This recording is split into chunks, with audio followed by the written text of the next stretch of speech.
Hey, DeRacers. So this one's a very exciting topic for me because since the beginning of this game, this has been realistically my whole strategy. I always have been a fan of the breeding concept of the game, and when Liquid Love was introduced as an asset, I jumped on it. The economics of it, the way that I wanted to approach it and build it up for my personal strategy is huge. And today, what I wanted to do was to break down some of the math. Again, not full technical analysis, not financial advice, but more of a, if you're not aware of these things or if you're not sure how this stuff all works, you really should pay attention to this, because if you are on the side of belief that more people are going to play this game and or Dirk value is going to go up, I think that you're going to find this to be very valuable. And if you think it's going to go the opposite way, you're probably going to go, nah, this is not a strategy I would deploy. So Yeah, I think when it comes to the economics of Liquid Love, there's multiple different paths, right? And we'll kind of touch on each of those, but just as if it isn't already obvious to you if you're watching this, there's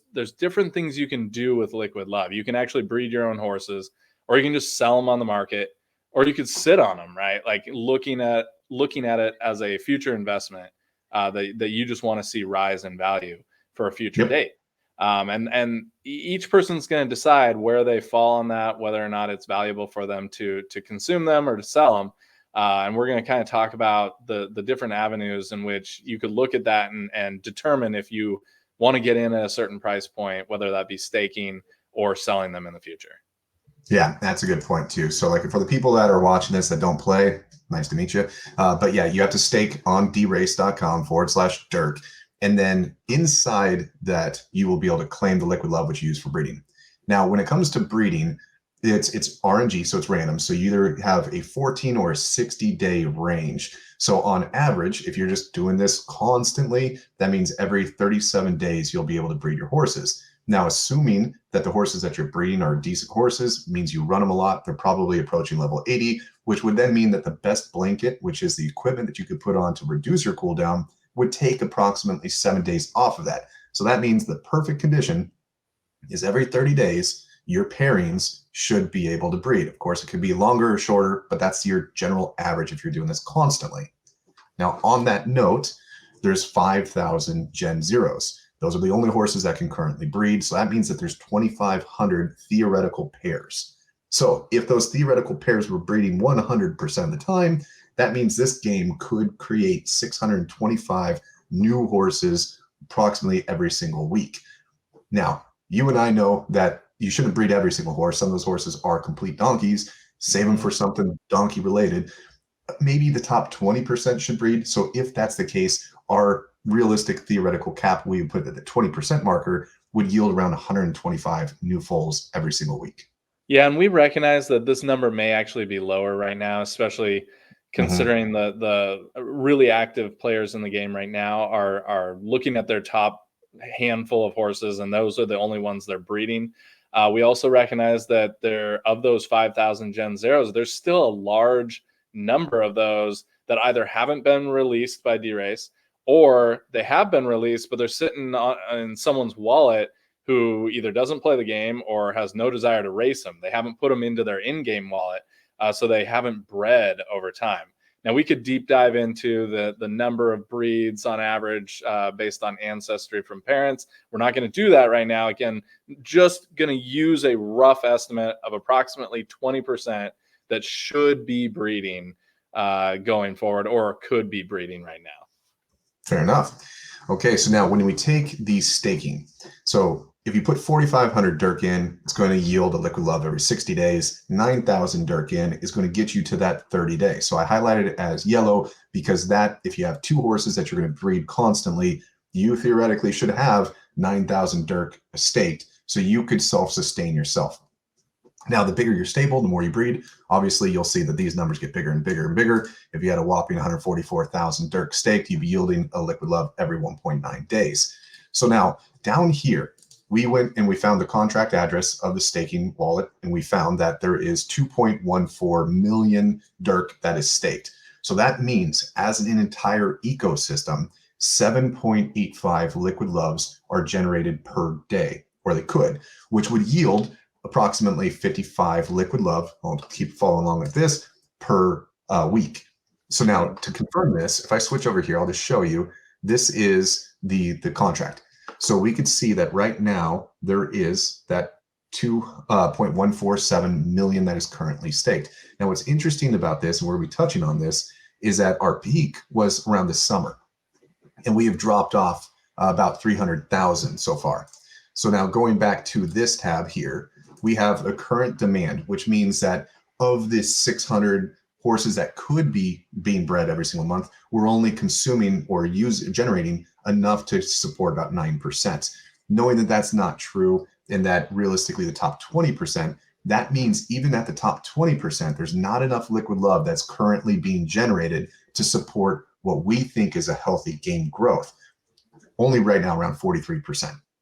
Actually, I think it's the other way around. What we're doing right now is that there's too many liquid love being staked, and so we'll see equilibrium come in. What we're trying to point out here is that we want to see the demand increase to the rate of being able to produce 125 horses.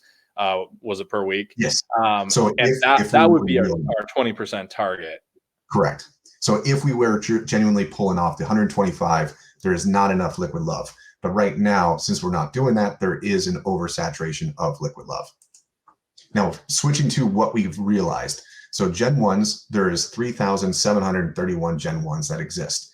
We haven't been able to breed since, I think it was January 2022, February 2022. So it's been approximately 689 days. So if we take the holistic viewpoint of all Gen 1s, that means since the dawn of breeding has become available, we are breeding as a community around 38 foals per week.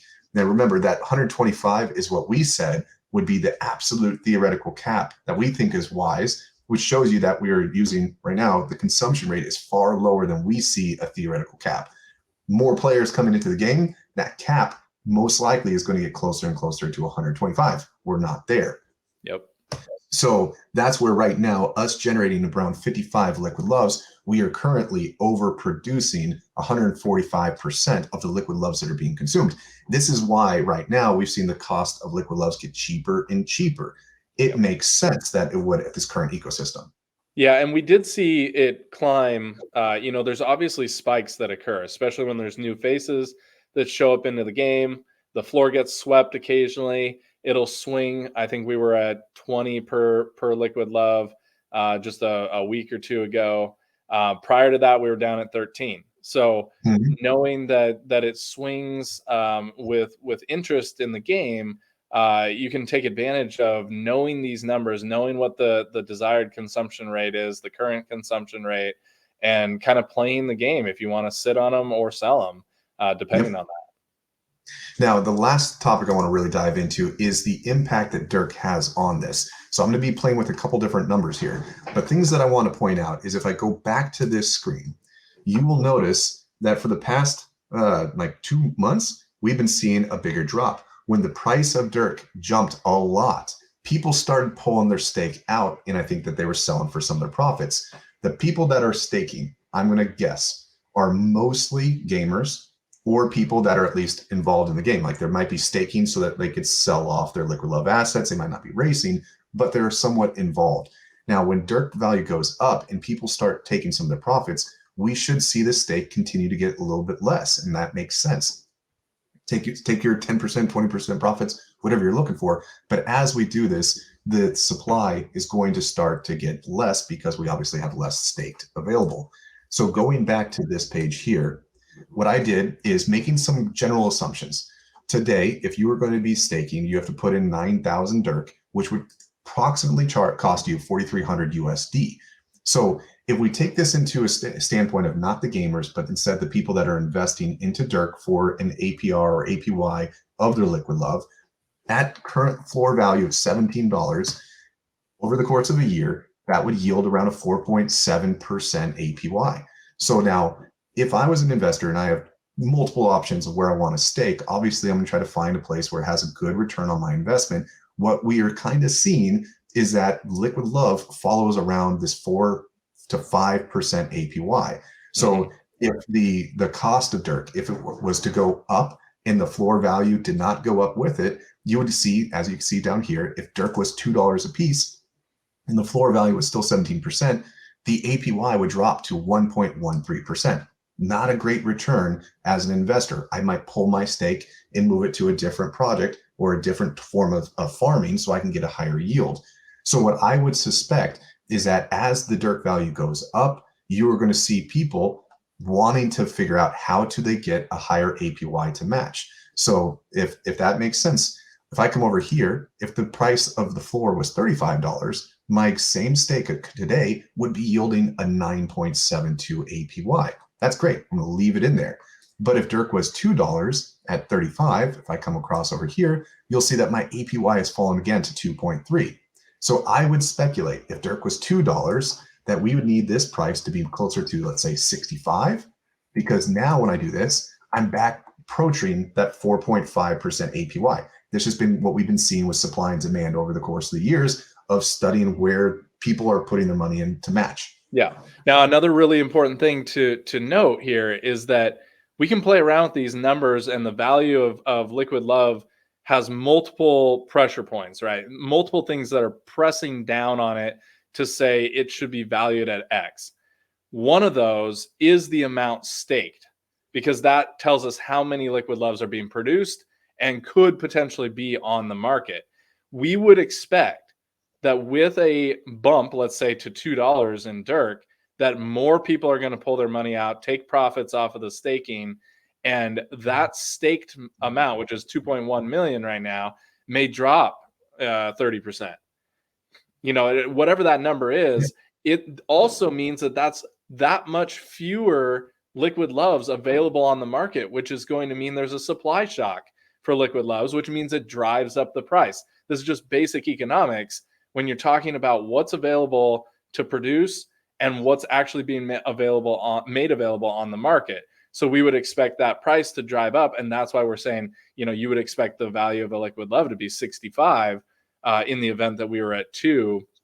If we, you know, using this far right column here, in order to get into that equilibrium that we are, again, just kind of ballparking based on what we've seen, that it needs to be in that 4 to 5% return rate for people to feel comfortable to keep it there. Mm-hmm. And this is why we said in the very beginning, like this whole entire idea is it comes down to what do you as the player and investor in this project think is going to happen? If you think that the DERC value is going to go up, this page right here in this little calculation, I would argue if you think that the DERC value is going to go up, the liquid love cost is going to also have to go up, because we see people reduce the stake, just as you said, that's going to reduce your supply.